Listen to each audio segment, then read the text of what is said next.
Hey everybody, welcome back to the LuckyDog podcast. This is your host, Elias Roush. Today we are discussing Batman, The Killing Joke, a 2016 American adult animated superhero thriller film produced by Warner Brothers Animated, distributed by Warner Brothers Pictures, featuring the DC Comics character Batman. This is the 26th film in the DC Animated Universe original movie series, based on the graphic novel of the same name by Alan Moore and Brian Boland. The film is directed by Sam Lau, written by Brian Azzarello, stars the voices of Kevin Conroy, Batman voice of the animated television series as early as the 90s, Mark Hamill, who's done the Joker voice for many years, Tara Strong is the voice of Batgirl, and we also have Ray Wise. So we have, like the novel, the film follows the Joker undertaking undertaking to drive Police Commissioner James Gordon insane. The Batman's desperate attempts to stop him. Let me do that again. Like the novel, the film follows the Joker's undertaking to drive Police Commissioner James Gordon insane and Batman's desperate attempts to stop him. Excuse me. Let me see. Development of the film adaptation and the novel began in 2009. However, the production was stalled due to underperformance of DC's live-action adaptation of Moore's Watchmen in 2009. We've actually covered that on the Luck Dog podcast already. Hamill expressed interest in reprising the role of the Joker for the adaptation, resulting in a fan campaign for his production. In 2015, producer Bruce Timm confirmed that an animated feature based on the book was in development. It is the first Batman film in Warner Brothers animation film to be rated R by MPAA. So it did have an initial release at the San Diego Comic-Con 2016, and then it was intended to be sent directly to home video. Due to the popularity of the film, it was instead simultaneously in theaters and digitally in 2016. Special one-night event before a DVD, Blu-ray released, all that stuff. It ended up grossing $4.4 million worldwide.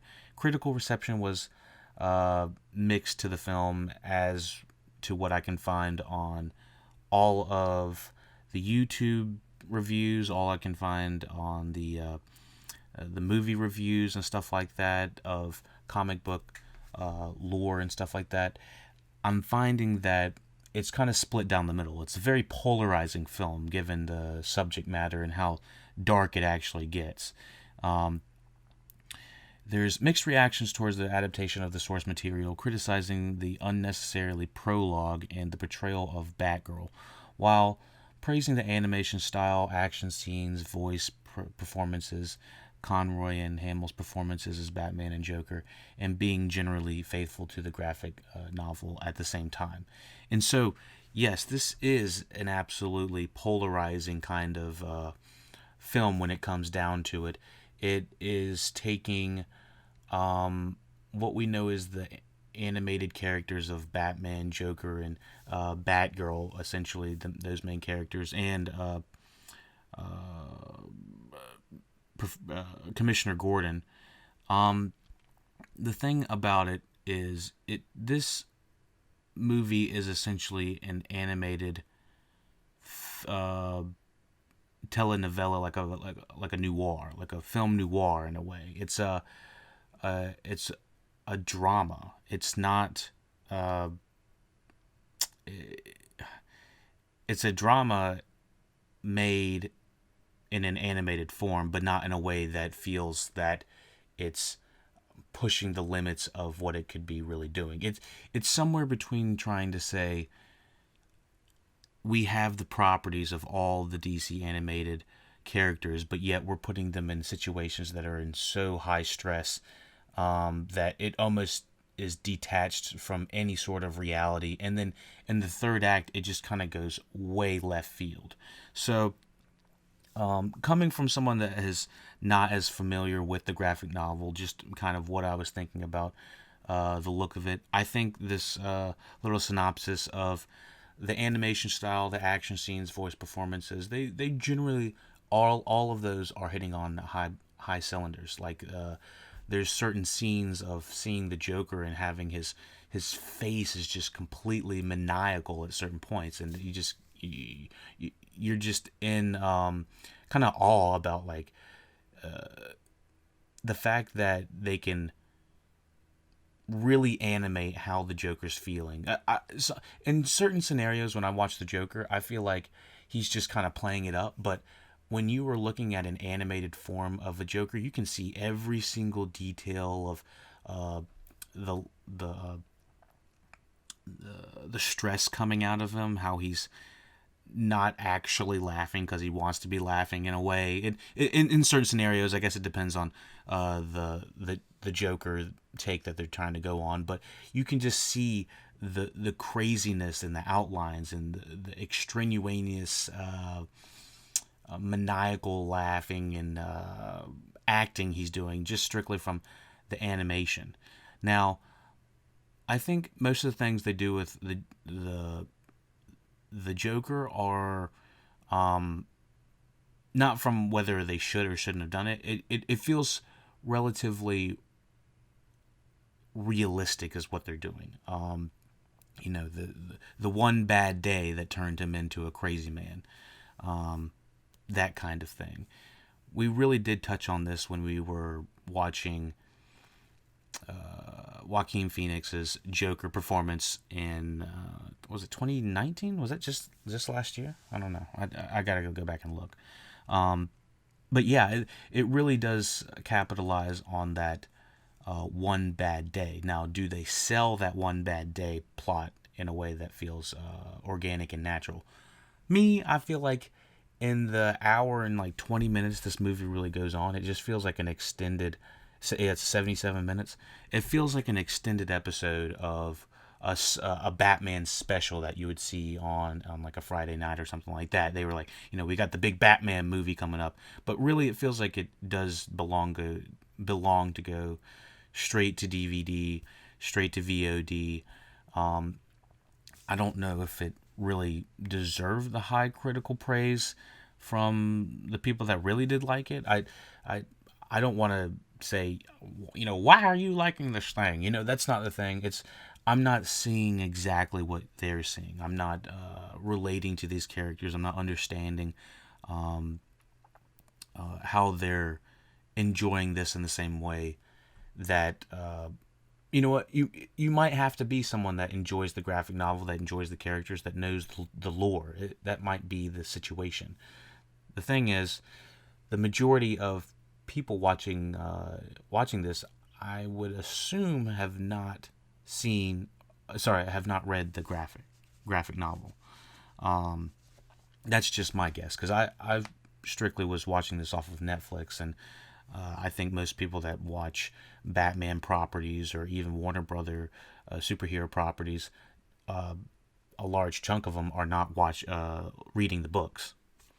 So, what actually is this movie comprising of? Yeah, well, it's a drama film noir that focuses around Batgirl for the first a little over a third of the movie, beginning of the movie, and then it transfers into a Joker origin story that is then entangles Batman eventually.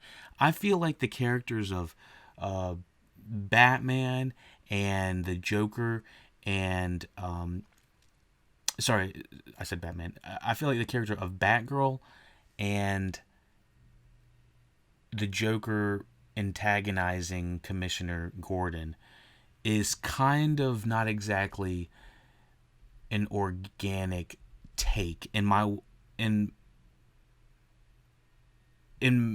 personal opinion. I feel like there's a leap of logic that happens in this movie that happens too fast, that we have flashbacks with the Joker having this, crazy meltdown versus him going crazy, and there's all of this having to be compressed all in the 77 minutes, as well as having our main character, one of our main characters, the Batman. He's really put to the sideline in this. In my opinion, this movie is an ensemble cast that doesn't know how to handle the ensemble.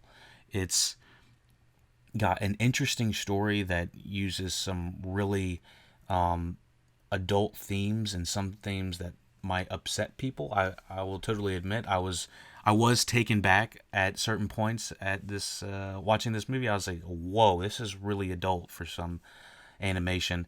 But it's also, a lot of it is implied. And so that's where I came down to it, and I was like, a lot of this is, think about like in The Dark Knight. You remember when the Joker splits the pool table in two and then throws it on the floor, and he says, "Have at it." We don't actually see what happens, but what we do see, or what we hear about, is, or what he says, is what's implied. And so you're like, this is some dark and demented shit. And so it's kind of in the same realm of the Joker doing the same thing. Now, motivation-wise, I didn't know if the motivation 100% made sense, in my opinion. Maybe if we go down the synopsis and everything, I'll really have a solidified answer for whether it does make sense. But let me get to the portrayal of Batgirl. So this is kind of a hard movie to talk about without spoilers, but I do want to give a nice chunk for the people that are listening to the spoiler-free section. Batgirl, this movie starts out as a Batgirl movie, and I was like, oh shit, I didn't know the Batman Killing Joke was a Batgirl movie. And it starts off with, her voiceover, and I'm like, okay. And you slowly find that she's she's an interesting character, but she's written what it feels like by a bunch of 50-year-old men, to be honest, and it doesn't really feel like an authentic adaptation of anybody. It feels like a caricature. I think Brian Azzarello, I think, is the writer on this. I think he's done plenty of stuff. Let me see if I can find some stuff real quick. Yeah, he has Vertigo. Oh, Batman. I think he's the writer of the graphic novels, these DC comics. So I think you can be a writer of the DC comics and write on the movie, The Killing Joke, but it really feels like the writing is what holds this movie back, in my opinion. I feel like there is a lot of bullshit just spouted from left to right, like people thinking they are being ultra philosophical when they ain't saying shit. They ain't saying a damn thing. And I know how Alan Moore is. He's a very philosophical writer when it came down to tackling Watchmen and stuff like that. And he's known for doing movies such as like V for Vendetta and stuff like that, Swamp Thing. He's done. He's had an amalgamation of work under his belt, but what it does feel like is this needs a female voice to kind of maybe even if they had a female director, I'm not even sure what would actually be changed. There's this the problem with this movie is, like I said, without going into too many details, the way they are setting up Batgirl as a character as if she's going to be a main character, and then the way they treat her throughout the movie feels almost like an FU, honestly. I was honestly, at the end of this movie, I was just like kind of pissed. I was like, really? You're going to do me like that? You're really going to do the story like that? So I understand that it's pretty close to what they did in the graphic novel, with the exception of one or two scenes, I believe, that really upset people with the main characters. I'll touch on that in the spoiler section, not the spoiler free section. But yeah, other than that, I will say that the way they talk and treat Batgirl is just like, oh my god. And the first 30 minutes is just completely unnecessary. I mean, you can look at most reviews, and I think they say the first 20 to 30 minutes of this episode, or sorry, of this, I keep saying episode, of this movie really is not necessary, and it doesn't particularly set up anything that interesting that results in the end of the film. It feels like the first half was completely detached from the rest of the movie in a way, and then it starts to just finally go into flashbacks of the Joker to kind of understand where he came from. So yeah, let me hop into the spoiler section before we get into any more details. I feel like I'm starting to touch on spoilers. Would I recommend this? I don't think I would recommend this. It's more interesting to see it as a failure, in my opinion, because of how it just like how wrong I feel like the movie's tone is and how it ends. But that's just me. I think some people might find this movie a lot more enjoyable, a lot more faithful to the graphic novel, and if they like that, that's totally okay. I'm not against that. I just feel like for as much shit as we're put in through this movie, the end result is absolutely not worth it. I felt like it was it's the gun with the bang, the fake bang. It feels like, oh my gosh, I'm about to get it, and then boom, and the flag comes out of the gun. It's like, gotcha. It feels like kind of like that. Honestly, the poster looks as scary as anything you're gonna see in the movie. But I want to say that there are like interpretations of I don't know, like, what do you call it? Sorry, I said interpretations. There are illustrations in this movie that are very memorable, that will probably, would probably haunt a small child. I would say that, and there are adult themes in this. Like, there is very adult themes that make it rated R for a specific reason. And I will talk about that a little bit more in spoiler section. I would give this movie a 6 out of 10 if I had to give it a rating at all. And so, mostly because of the one or two scenes I just was not crazy about, and then it just did not live up to anything that I thought was going to mean anything. And so, yeah, let's hop into the spoiler section. Get this stupid chair. I think the first investment I'm gonna get once I get a paycheck is a new stupid chair, because this thing is pissing me off. Oh my goodness. So me. Let me get him I'm doing this all without coffee this morning, so just bear with me. Ugh. I'm drinking that Simply Watermelon as well.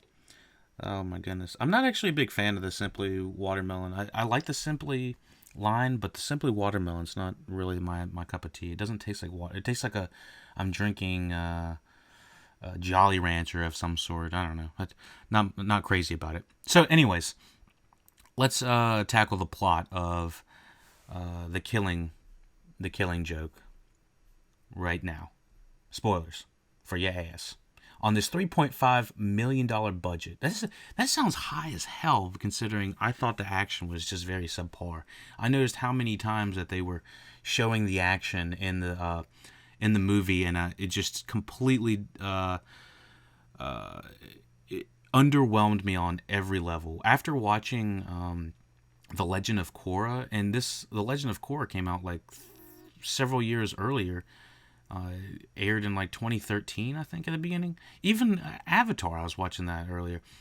Almost any episode of that would have blown this movie out of the water when it comes to the action. I just was so underwhelmed. It really shows what a good illustration can do when it shows when you're talking about the good action. So here's the plot. While out on patrol, Barbara Gordon, aka Batgirl, fails to stop a robbery, but manages to stop one criminal with help from Batman. Paris, France, the robber's leader and the nephew of a powerful mob boss, develops a dangerous obsession with her and starts sending her messages. this is where kind of the problematic stuff starts to happen. This automatically this guy is just already harassing her. It's a criminal that is harassing Batgirl, which does feel like that would absolutely happen. I don't want to say that wouldn't happen. When it comes to would men or would criminals or anybody, not just men, would criminals absolutely antagonize Batgirl for what she's wearing and how she looks? Absolutely. They would probably do the same thing for Batman, but even more Batgirl, because, you know, women always getting the bunt of the blow on that one. But yeah, I mean, do you see what she's wearing? She anyone that is wearing that is gonna get something, and especially if you're talking to a criminal who already doesn't give a shit, he's going to antagonize her. So, after Franz tricks her into finding his uncle's dead body, gotcha. Batman becomes concerned about her safety and takes her off the case. Tells her that she will eventually be tempting her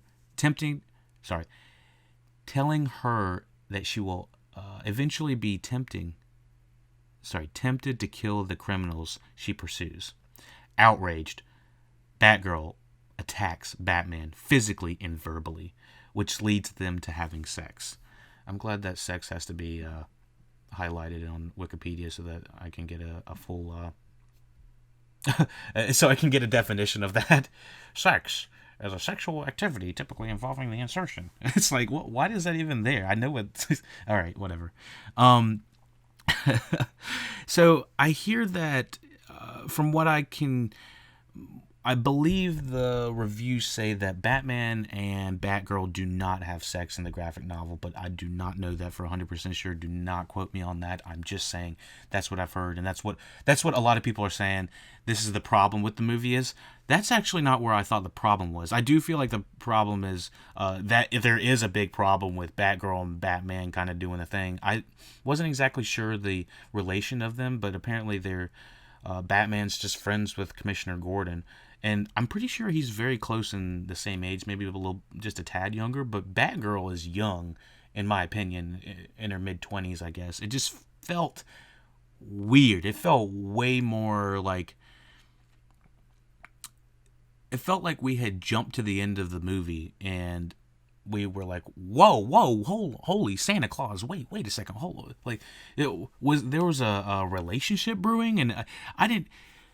Batman's character in this is almost a non-character, in my opinion. He's almost like a proxy for just being there for the audience. But I really felt his presence lackluster in this. And it's not the voice performance from Conroy, but it was the writing they had them saying. Everything they said, I felt like it was just like really bad writing. So, yeah, it goes to them having sex, and it's this. I recall them like, since I was rated R, I was like, I guess they can show just about anything, but they really only show a few shots of her like taking her shirt off before taking her, all of her clothes off. But they pan the camera up as they're like getting ready to have sex on top of a rooftop or something like that. I guess like it's supposed to be sexy, and they pan and there's a fucking like goblin looking thing like looking over there. It's like with the lightning behind him. It's like, is this supposed to be sexy or is this supposed to be ominous? Because I'm getting way more ominous than not. And so anyways, I was right then I was like, this movie is not landing on all. It's like watching a child. I've heard this many times. It's like your child at a piano recital, and they're just fucking it all up. It's like there's nothing you can do. You just sit there and take it. And you want the movie to do good. You want them to do good on stage. But I feel like this movie, just every corner it took the wrong turn every time. So it says, a few nights later, Batgirl tries to apologize to Batman as he's ambushed by Franz, his men prompting her to come to his aid. When she arrives and overpowers Franz, he makes her lose control and giving him a savage beating. Stopping him short of killing him, realizing Batman was right, she retires from crime fighting. Okay, so I guess that was the whole point of like her retiring or something like that. I still don't feel like she needed to retire because of all that. I mean, the guy was an asshole and literally trying to kill them. I know that she did go a little bit too far, but I guess that's the point of vigilantism, just knowing not to take it too far. I guess I don't know. Later, Batman investigates a murder scene with Detective Harvey Bullock and concludes that the Joker, currently held at Arkham Asylum, might be behind the crime. He goes to Arkham to talk to him, only to discover that he has escaped and put a decoy in his place. Joker then attacks Barbara and her father, Commissioner James Gordon. He shoots her in the stomach, paralyzing her from the waist down, and takes Gordon to an abandoned amusement park. There, so before then, let me continue on. There, Joker strips him naked and subjects him to torture, including showing him photos he took of Barbara naked and in pain. And so, this was the really, really difficult scene to kind of tackle when it came down to reviewing the movie from a spoiler-free section. This is fucked up. Like, this is straight up, this is beyond the Joker as I've ever known him in any live action, and I'm not, this is the darkest I've ever seen the Joker's interpretation go. I think that a lot of it is implied every time that he's done something terrible, and this was pretty fucking terrible. I mean, he literally shot somebody, paralyzed them, stripped them naked, I guess, and just showed, I didn't know what I was going into when I was watching the movie originally, but I had heard some like sexual assault kind of happenings, or something fucked up happened, and I can totally see why people were just like, eek. Ironically, I found more people in the reviews were more upset about Batman and Batgirl having sex than the Joker stripping her and shooting, causing her to become paralyzed. I was like, this is pretty problematic. I don't know. It's really ballsy for WB to have this interpretation of a character that you would want to possibly buy merchandising from. That doesn't make me want to buy merchandising from that guy. But I guess once you cross a certain threshold, it's just like he's just a fucking horrible dude, and the difference is whether we show it on screen or not.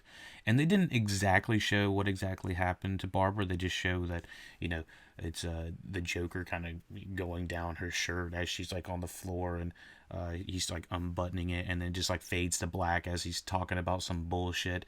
And it is a scary ass scene. I'm not gonna say that this isn't one of the most horrible scenes I've ever seen. I'm not gonna say it's a horrible scene, obviously, but it's really well done. The thing is, the justice that happens after it, like having Barbara Gordon go down because of this, and making it feel like the entire movie is shifting from a Batgirl movie to a Joker movie to a Batman movie again. The perspective of the movie is changing the entire time, and when she goes down, it really feels like we need to have Batgirl come back and whoop his ass. The problem with this movie was they kind of did the same thing with it's called fridging. You have the female character or the love interest or you have someone important go down or is taken out so that it drives the male character, and so through the kind of the sexism and the misogyny and the way they're treating Batgirl and her quote unquote typical gay friend at the beginning, it was just kind of disgusting the way that they were giving the interpretation of Batgirl. I really was not happy about it, and I was like, I can totally see why this is getting not that great of reviews, but it also does make me wonder about, from the graphic novel perspective, if this is everything that happened in the graphic novel. I guess it's like, Jesus, it's hard to watch like this, But the way that it ends at the end, I was like, Batman needs to fucking whoop some fucking ass. Like, my God, he's just sucking in this movie.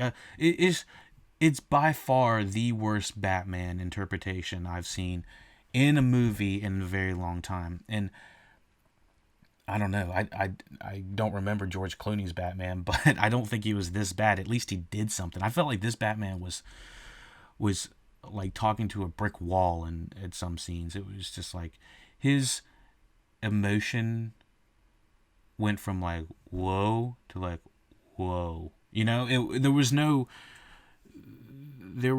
life behind the, not the words that he was saying, but the writing that they gave him did not suffice to what the Joker was actually doing on screen. It was just like, holy Santa Claus.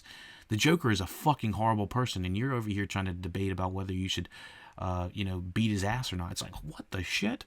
It's like, dude, he essentially assaulted Batgirl and took out Commissioner Gordon, stripped him down, beat the hell out of him, and had these like little baby goblins on him the entire time while they were showing him photos of his daughter naked and in pain. What the fuck? Like, fucking Batman, do something, god dang it. It's like, it's just like, it's a little bit enraging just to think about that, the way that they want you to have Batman to kind of go through the same realization, I assume, as like the one bad day thing. But the one bad day thing feels like it should be more of a Harvey Dent story. Sorry, did I say Harvey Dent? James Gordon thing. Than it should be a Batman thing. Like, all of this stuff is happening more or less to the Gordon family and not so much Batman. It's Batman's like sidekick and sort of love interest, but it's not. I feel like Commissioner Gordon is the one that needs to do something. I just did not feel like it ever lived up to them doing anything. And you're put through a lot of this shit for an hour and a half, almost an hour and a half. Later, Batman investigates a murder scene with detective. Okay, so yeah, we talked about that. The Joker strips Commissioner Gordon and subjects him to torture and shows him pictures of Barbara. The story is intercut with flashbacks of the Joker's origin, and it is revealed that it was revealed that he was once a lab technician who quit his job to become a stand-up comedian. See, that was your first problem. Only to fail miserably. Desperate to support his pregnant wife, Jeannie, he agrees to help two criminals rob his former workplace. The criminals tell him that he has to use the Red Hood's mask and caped costume. I'm not sure if this is related to the Watchmen at all, because I know there's a Red Hood that is kind of throughout the Alan Moore context. Red Hood, Jason Todd is the most widely known character. The Red Hood is an alias used by multiple fictional characters in the criminal organization in the DC Comics. So it really depends on what DC comic you're in that the Red Hood is. So he has to use a Red Hood's mask and caped costume, secretly intending to frame him. The criminals were. During the planning, the police inform him that Jeannie and their unborn child have died in a household accident. Grief-stricken, he tries to withdraw from the pain, but the criminals strong-arm him into keeping his commitment to them, which was pretty fucked up. I remember this entire scene. So they do like this flashback, kind of like in a black and white noir kind of thing, and I did hear that they don't know what time period this is. It feels like when they do a flashback, they're back in like late 1800s for some reason, but then like when you're in modern day, I don't know. The timing doesn't really make sense in my opinion. But yeah, so let me see. He tries. Oh yeah, but I think they had like a household accident, something like they got like shocked or something like that. Something about. What was it? Something random. It wasn't like they were tortured or something horrible. from like someone else doing it, something. It was just like a random accident, and it just like sets him into a spiraling. So the criminals tell him you still got to do the shit. It don't matter if you got family or not. Like you already you already said it. So as he already said it, you got to go. You got to do it. You got to do the crime. And so at the plant, the criminals and the costumed comedian run into security personnel, and a shootout occurs. The criminals are gunned down, and comedian is confronted by Batman. Terrified, the comedian trips and falls into the chemicals plant waste pond and is swept through a pipe leading to the outside.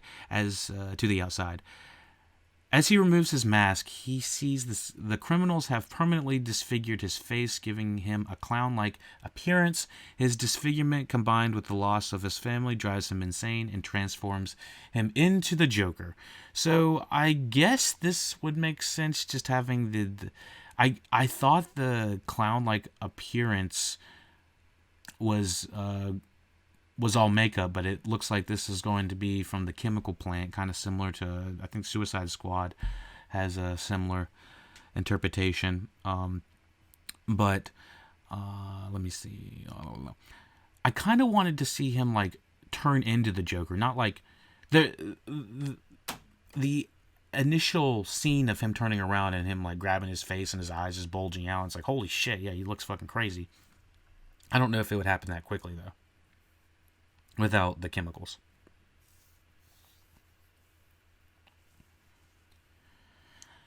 In the present, Batman finds and saves Gordon, while the Joker flees. Despite the ordeal, Gordon remains sane and demands that Batman capture the Joker by the book. Batman follows the Joker as the latter tries to persuade him that the world is just one big joke, and that his one bad day is enough to drive an ordinary man insane. I guess you can't show the progression of the Joker going crazy if it's just one bad day. Batman subdues the Joker, tells him that Gordon has to remain sane, and has remained sane, and concludes that the Joker is alone in his madness. And then he attempts to reach out to him, offering habilitation. Joker apologetically declines, saying it's too late for him, and then says that the situation reminds him of a joke about two patients in an asylum who tried to escape leaping over the adjoining building. The first patient makes it across, but the second patient is too afraid. The first patient says, Hey, I got this flashlight with me. I'll shine it across the gap between the buildings, and you can walk across the beam and join me. But the second patient says, who do you think I am? Crazy? You'll just turn it off when I'm halfway across. Batman and Joker have a good laugh at the joke as the police arrive. The Joker's laugh trails off while Batman continues to laugh, leaving the ending as ambiguous as the comic. In the mid-credit scene, Barbara is in the wheelchair, entering a secret room in her apartment. She says, back to work, as she turns on her computer. The Oracle icon appears on her screen. I believe in the reviews that I was looking at, some people believe that Batman kills the Joker when he grabs him at that last scene. The camera is panning closer to the two characters, I think. Is zooming in on the two characters at the beginning. And then while they're laughing, Batman grabs Joker's clothes. And I think the camera pans down to the pond, like a water pond down at their feet or something like that. Not a water pond, but like, a puddle of water on the ground. And as that's happening, they're both laughing, and like it says, the Joker's laugh trails off while Batman's continues, which either implies that he's infected him with his craziness, which I don't think so. But what it feels like is there's a strong possibility Batman just that neck, but I don't know. It really depends on how you look at the film, and reading that reading that last joke kind of makes a little bit more sense. It's like, all right, so there's both supposed to be some sort of level of insane. The thing is, I didn't get that from Batman at all. And if you don't know the character of Batman, I mean, obviously, if you're watching this, you should know fucking Batman. But if you were just watching this out of the blue, which I feel like even if you do know Batman, you don't instantly assume that I know this interpretation or this character of Batman. I guess they just are like, all right, so people have watched all 10 seasons of Batman, they're gonna watch this one, so they'll know what's going on. It's like, I guess. Like I said, it might be like the Marvel Avengers problem kind of thing again, where they just kind of assume that you've watched all 21 movies. Maybe. But yeah, I did feel like the lackluster ness in the writing is what happened in this movie, and I think that the writing might be better on script. It might sound better when you're reading it, but when you're performing it feels almost not Shakespearean in a way, but it just feels almost too metaphysical to the point where it's like, what are y'all even saying anymore? So that's really what it comes down to. I was like, all right, there's some definitely scary scenes with or creepy scenes with the deaths that the Joker has happen on some of these people. But overall, I was just like, this feels ultimately like a waste of time, unfortunately. But yeah, this was the Killing Joke. The best thing about it I can say is probably the posters, to be honest. I won't be watching it again, but I might check out the graphic novel. I will be honest that the illustrations are one of the most interesting thing about this movie, and kind of learning about how it became to this point. Like, it could have been so much better in my opinion, but it just wasn't. Just didn't make it. But yeah, unfortunately. Let me know what you thought about the review. Let me know what you thought about the Killing Joke. Did you like it? Did you think it was too far? Was it faithful to the comics for you? How would you improve it? Let me know. At LuckyDog Podcast. Be sure to check out all the social medias at LuckyDog Podcast. We actually just talked about what the hell did we just talk about? We talked about the PlayStation 5 versus PlayStation PS5 versus the Xbox Series S. I sometimes forget what the hell the damn names are of these things. But yeah, my buddy actually was able to get his hands on both of the consoles, and we got a little review just to see, what's the good, the bad, the ugly with them. That's what we'd like to know. We talked a little bit about the new gaming consoles, and we also talked about the new Apple Watches. So we got a little bit of tech talk, some of my favorite stuff to do, especially with my buddies as well. So that is in Aftercast number 20. Be sure to check that out. Thank you for listening, watching Batman, the Killing Joke review on LuckyDog Podcast. Comments, questions, reviews at LuckyDogPodcast@gmail.com. You already know what to do. Follow, share, subscribe, get it live on Twitch, get it early on YouTube, Patreon, get it mastered on SoundCloud. You already know what is what, I guess. All right, y'all. Take it easy.